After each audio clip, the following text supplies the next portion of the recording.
Still some small adjustment. I saw it overshoot just a little bit. We'll take a look at that here. Take a look at the graph. So it made 340 torque, 407 horsepower. So we still saw some of this overshoot here. It wasn't as bad, but definitely not ideal. So let's review our data log.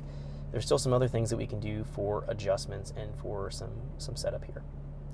So now let's take a look.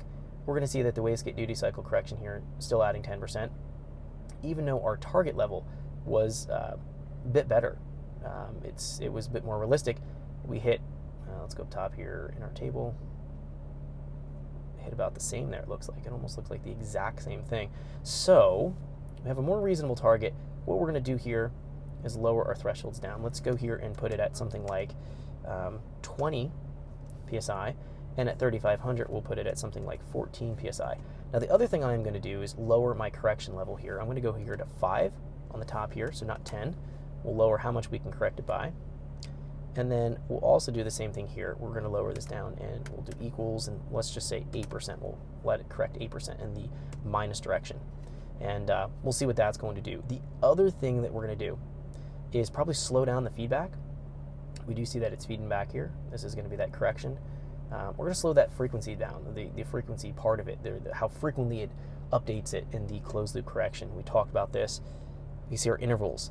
We have it at 4 right now. Let's go and just set it at something like 6.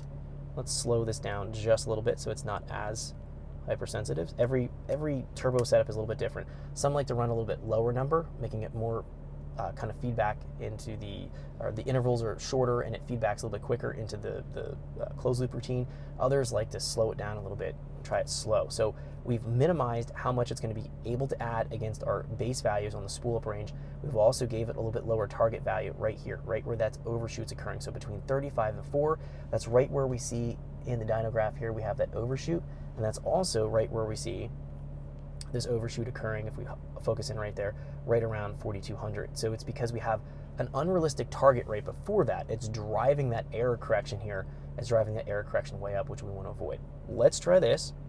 Again, trial and error. There's always a little bit of fine adjustments here for every boost control system, but we need to make sure we have things squared away, and it's only going to work as well as we program it. So a lot of people complain about it not working properly. It's usually going to come down to just the combination of having the correct target, having the correct feedback, and having the correct base values in your values, and also how much correction you're going to allow to have it, what kind of intervals you're going to allow to move in. So we should be good here. Let's try this. Thanks for checking out our teaser clip. If you want to see the rest of this video and more than 500 hours of current EFI training we have to offer, make sure you click right here. If you want to go and check out more teaser clips from this training course, click here, and you don't want to miss any of the videos we're going to be releasing on this channel, so make sure you subscribe and click here. Thanks for watching, and I'll see you guys later.